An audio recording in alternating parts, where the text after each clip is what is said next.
Bonjour et bienvenue dans ce nouveau numéro de Scène-sur-Scène. Bonjour Mathieu. Bonjour Christophe, bonjour à tous. Au programme aujourd'hui, de l'humour en musique et du grand, mais vous allez voir du très grand spectacle. Et que ce soit d'ailleurs à Paris ou en Ile-de-France, mais tout de suite direction le Théâtre du Châtelet. Préparez-vous à en avoir, mais alors plein les yeux, les Américains sont à Paris. On commence Scène sur Scène donc avec l'un des spectacles les plus grandioses que le Théâtre du Châtelet a déjà pu accueillir et qui s'y réinstalle à partir du 7 décembre, 42e rue 42nd Street en VO. Voilà, Broadway débarque littéralement à Paris à tous les sens du terme, bien que touché par la dépression économique, le producteur Julian March est décidé à entreprendre les répétitions de sa nouvelle comédie musicale Pretty Lady. Oui. Mais la vedette féminine se blesse. Alors comment sauver le spectacle? Alors, outre l'intrigue, toujours un peu commune dans ce genre de musical, c'est le gigantisme américain dans toute sa splendeur qui y est représenté. Mais ce qui rend ce spectacle aussi sublime, c'est sans doute les 16 tableaux, les 300 costumes, les pluies de paillettes, le tout à grands coups de claquettes.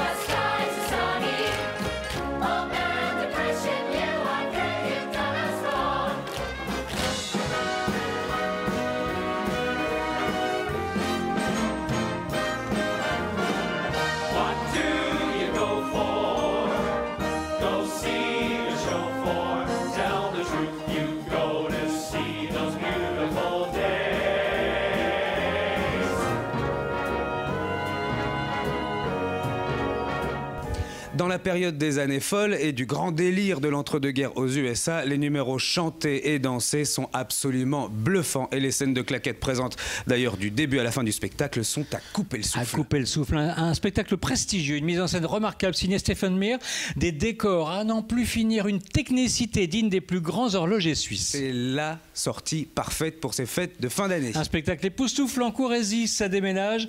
C'est du 7 décembre au 15 janvier au Théâtre du Châtelet.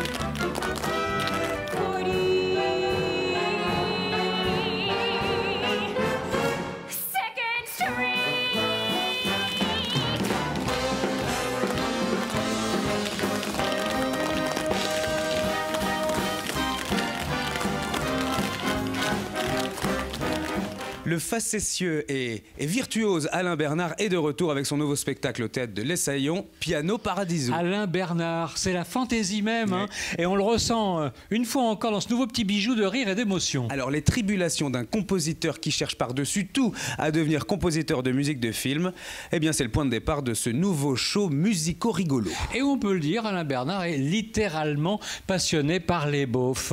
Les beaufs? Les beaufs, pas les beaufs, les bandes originales de films. Ah, mais d'accord, on comprend mieux du coup pourquoi il est incollable sur les moindres petites variations musicales du 7e art.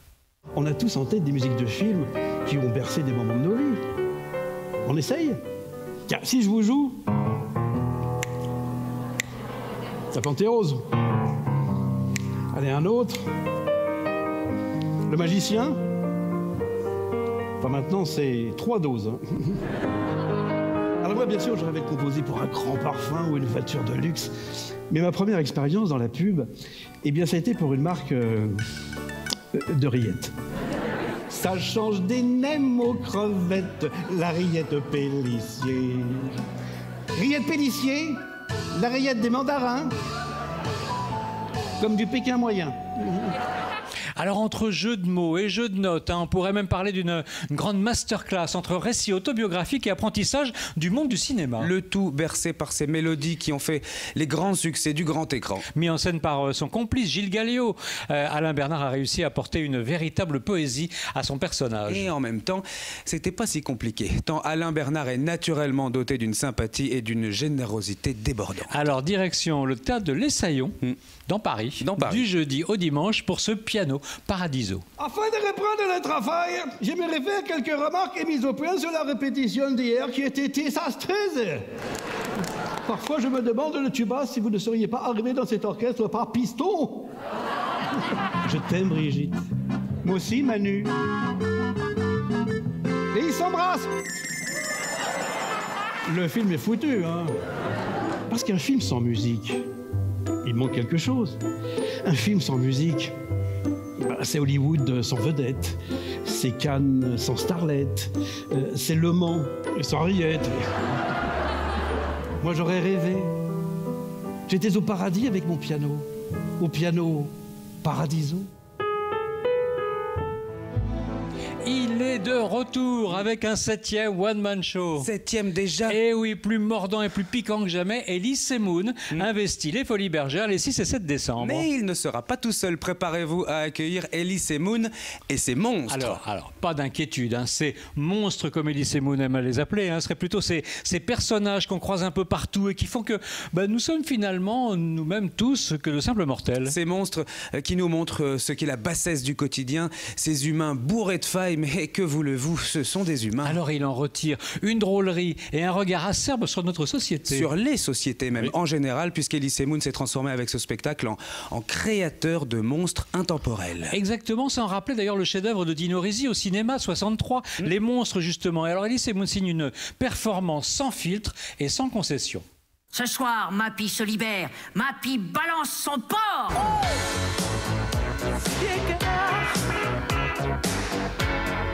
Je vais mettre en scène des monstres. Mais attention, c'est pas des monstres qui viennent d'une autre planète, hein. C'est des monstres comme vous, comme moi, hein. Je suis Guillaume Dubois, un ex-djihadiste, et je suis là, les enfants, dans le cadre de ma déradicalisation. Elle est mignonne, la petite fille. Tu veux venir sauter sur mes genoux?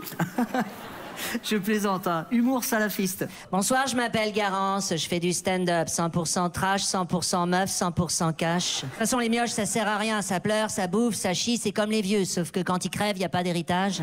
Mais on s'en fout de l'âge. J'ai 50 balais, voilà, tiens, regarde, tu sais faire ça, alors, tu sais faire ça, alors, et petit con, va. Appelez un docteur. Imaginez-vous, Elie Semoun, c'est déjà 30 ans de carrière, 30 ans de carrière qu'il a passé à nous décortiquer. Et il le dit lui-même, ça le passionne, mais en même temps, ça lui fait un peu peur. Alors ce qu'il aime par-dessus tout, et qui se ressent à peu près dans tous ses spectacles, hein, c'est l'envie de faire voyager les gens, de les prendre par la main, de les emmener dans des univers qu'ils ne connaissent pas toujours. Lui, le passionné de jardinage, a réussi à nous planter dans la tête de petites graines pour nous faire réfléchir sur des sujets qui lui sont chers. Alors rendez-vous dans le nouveau terrain de jeu d'Elie Semoun avec ses monstres, hein, c'est aux Folies Bergères les 6 et 7 décembre. Ma maman.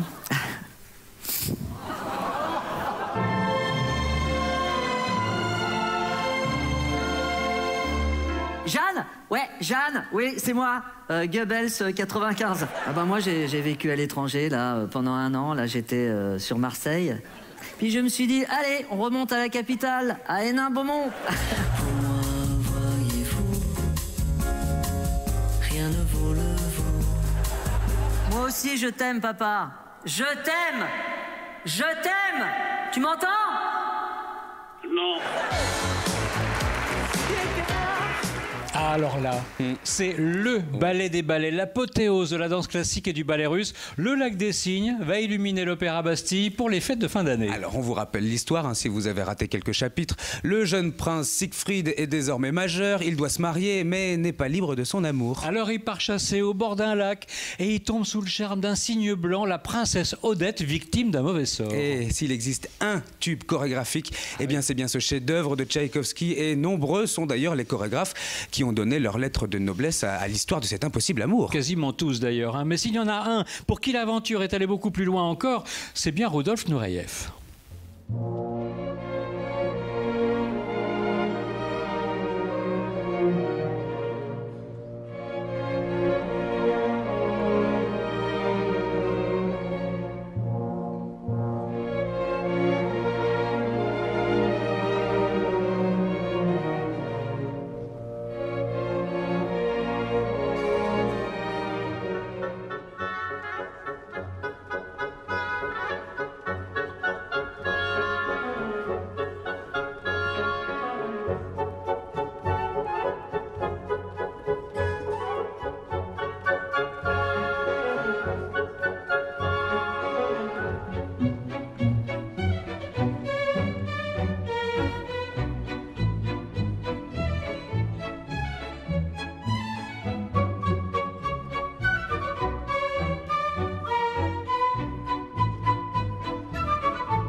La sublime partition de Tchaïkovski nous enchante depuis déjà 1877, mais en créant en 1984 sa version pour le ballet de l'Opéra de Paris, Rudolf Nureyev donne davantage de relief à la psychologie du prince. Exactement, Nureyev a réussi à éclairer d'une profondeur désespérée le rêve poétique de Tchaïkovski. Avec entre autres les aériens Paul Marc et Valentine Colassante, à qui d'ailleurs Nureyev porte chance puisqu'elle fut nommée étoile à l'issue de son Don Quichotte en 2018. C'est vrai, et s'il y a bien une production indémodable, inoubliable, immanquable, c'est bien ce fabuleux Lac des Cygnes.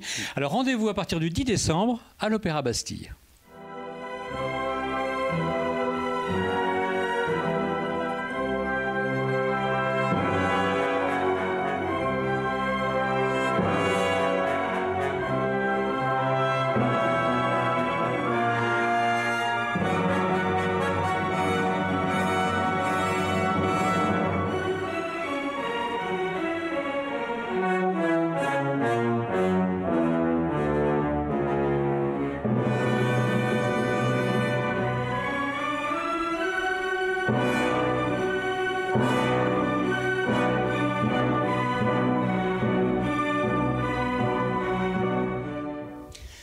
Et maintenant, une fois n'est pas coutume, direction l'Essonne, dans le seul théâtre musical d'Île-de-France à l'appellation contrôlée d'opéra. Eh bien, c'est l'Opéra de Massy. Exactement, un temple de l'art lyrique qui n'a, artistiquement en tout cas, rien à envier à ses prestigieuses concurrentes. Ah bah non, l'an dernier avec Roberto Alagna, cette année avec Patricia Petitbon. La saison démarrée en septembre regorge de grands ouvrages incontournables du répertoire. Comme Turandot, comme la Sonnambula, comme Così fan tutte ou encore un magnifique Eugène Onegin de Tchaïkovski qui a ouvert les festivités. Alors, nous avons suivi l'une des répétitions ouverte aux élèves des écoles de la région. Alors regardez ce petit reportage autour de cet Eugène Onegin réalisé à l'Opéra de Massy. L'Opéra de Massy a accueilli 400 scolaires afin de faire découvrir aux jeunes de la région Île-de-France les joies de l'opéra. Alors venir à l'opéra avec les élèves, c'est une opportunité unique parce que c'est pas tous les jours qu'on a cette opportunité-là. C'est aussi un moment pour ouvrir les horizons à d'autres genres musicaux, notamment l'opéra bien sûr, et de laisser partir quelques a priori que parfois on peut avoir, différentes opinions qu'on a sur la voix des chanteurs, sur l'opéra, le théâtre, la musique. Donc c'est une opportunité pour laisser de côté les a priori et venir plonger dans l'expérience. Eugène Onegin, c'est l'histoire d'un homme froid, à la recherche de l'amour, mais incapable d'accepter d'en recevoir.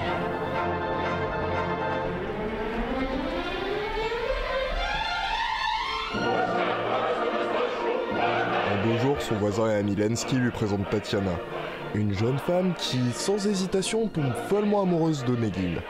Malheureusement pour elle, ce n'est pas le cas de ce bourreau des cœurs d'Eugène qui préfère la promise de son ami. La suite, on vous invite à la découvrir les 11 et 13 novembre.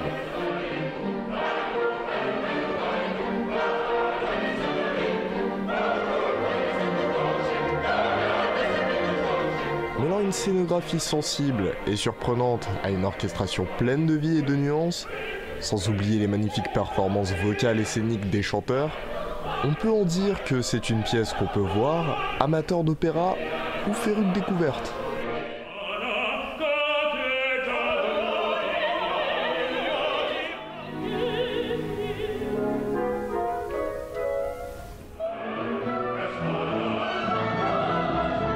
C'était très bien, c'était très beau et c'était magnifique. Et après Eugène Onegin, la saison se poursuit à l'Opéra de Massy ces prochains jours avec un ouvrage trop rarement monté, Le Voyage dans la Lune d'Offenbach. Qui est génial. Ouais. Une féerie lyrique inspirée de Jules Verne qui pourtant remporta un très vif succès au Châtelet en 1877 avec pas moins de 250 représentations. Alors on y retrouve tout l'humour et la folie d'Offenbach grâce à des personnages comme le prince qui passe par là, la reine Popote. Ou encore Fikipsi ou Gros Bedon. Gros Bedon. Gros Bedon. La production est signée Olivier Fredge avec les chœurs et l'orchestre de l'Opéra de Massy sous les directions de Chloé Dufresne. Un air de fête avec cette comédie lyrique désopilante et poétique. C'est les 9 et 11 décembre à l'Opéra de Massy.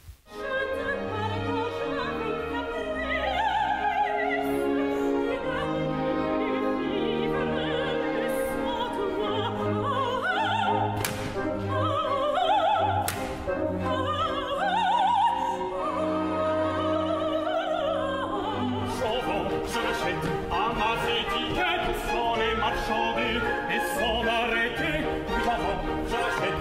ma étiquette sans les marchandises.